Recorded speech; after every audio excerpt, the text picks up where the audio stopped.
God and country and whatever, and everybody thinks that it's a religious thing. I think we are, in terms of dealing with it, although this is a very healthy and helpful dialogue, this is not going to, I don't think, deal with the problems that you are facing in this country as a group of people that are being badmouthed.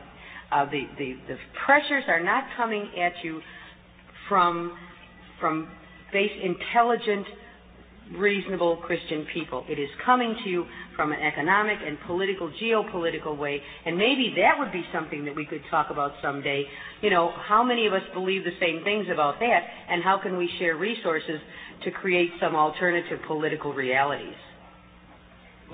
Somebody should respond, or if they want to, though. Okay, so this is going back a little bit further, and I agree with you, Jean. I'm Mary Eileen Schmiel, by the way. People that don't know me, I teach theology and women's studies here at Loyola, which is a Catholic university, but my classes are very multicultural.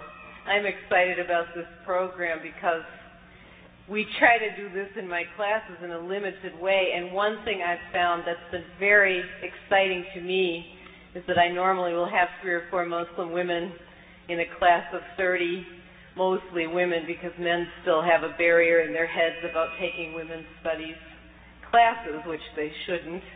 But as we've studied the Gospels and looked for the positive images of women, I think as Christians we use the term discipleship a great deal. We are called to follow Jesus and to try to live according to his teachings. Muslims use the word believers or service of God, you know, and it's the same thing in my mind. But these Muslim girls now are starting to do the same thing and just discover the Quran mostly for the first time. And I've been impressed by Sister Ayesha's comments. What's happening now is that their parents are finding their, as they call it, reversion to Islam threatening. They're Muslim. Well, a couple of them wanted to come today, and believe it or not, their Muslim fathers wouldn't allow it because they feel that this is kind of a feminist thing, a rebellion against the family. And so that's just a comment. I don't have an answer. But I grew up in a fundamentalist Christian mode, and I switched to liberal Christianity. That's another solution. Liberal Catholicism, that's an oxymoron maybe. But anyway, I find it really exciting. And I hope we can, as Dr. Yvonne said, continue to look for the common ground, what our two traditions can do together and separately to affirm the worth of women scripturally and sociologically. Thank you. Thank you for your comment. If you have another comment. My name is Muhammad Sadiq. I'm also very appreciative of the environment and the atmosphere, especially the one that Dr. Haddad is trying to bring about as a way of change. It is definitely a phenomenon. I see a panel of distinguished scholars and speakers who are addressing each other by brother and sister, even though they might have not seen each other before. And that definitely is a step in the right direction. I know that this is very unpopular when we step outside the door here, but I hope that this will be a beginning for common work. I have a point that I wanted to bring. We have addressed issues related to women in the scriptures and women being denied their rights in various cultural backgrounds and historical contexts, both in the Middle East and in the Far East and elsewhere.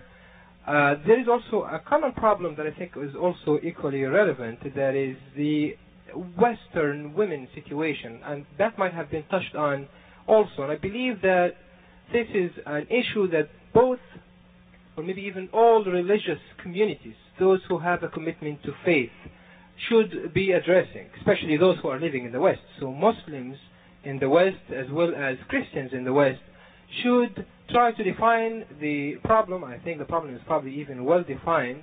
Women, just to shed some light, are not getting equal pay for equal work. The abuse of women is statistically staggering. Murder rate of women by husbands and boyfriends is equal to once every 1.5 hours, and a host of other statistics that are very frightening.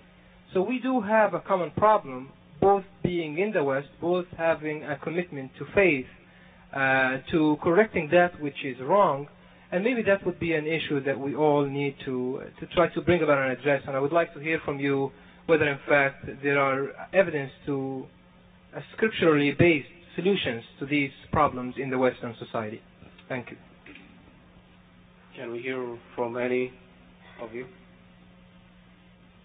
Can you repeat the question? Just specifically. The question would be, are there any scriptural solutions to the specific problems of women in the West, both from the Muslim and the Christian side?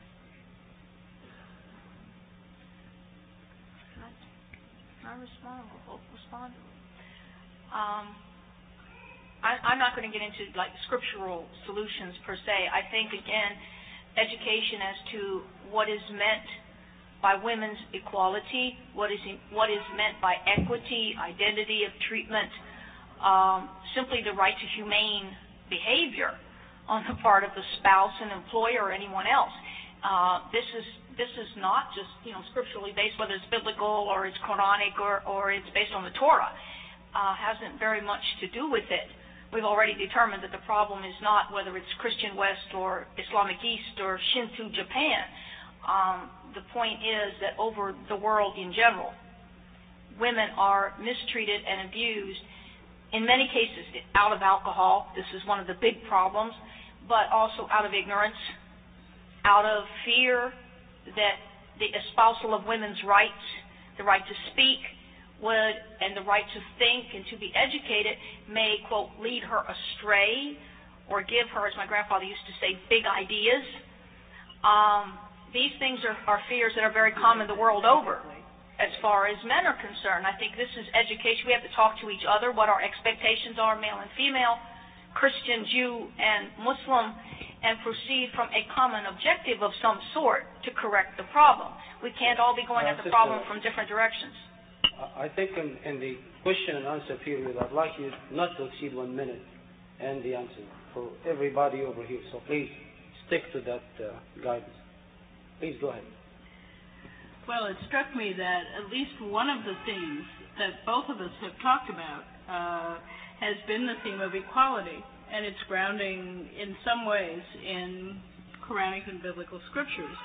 And the argument I would make is that the reason it's important is because the alternative, a subordinationist view of the relation of women to men, has justified, has given rationalization to abuse, to this notion that this is in the name of the discipline of the insubordinate.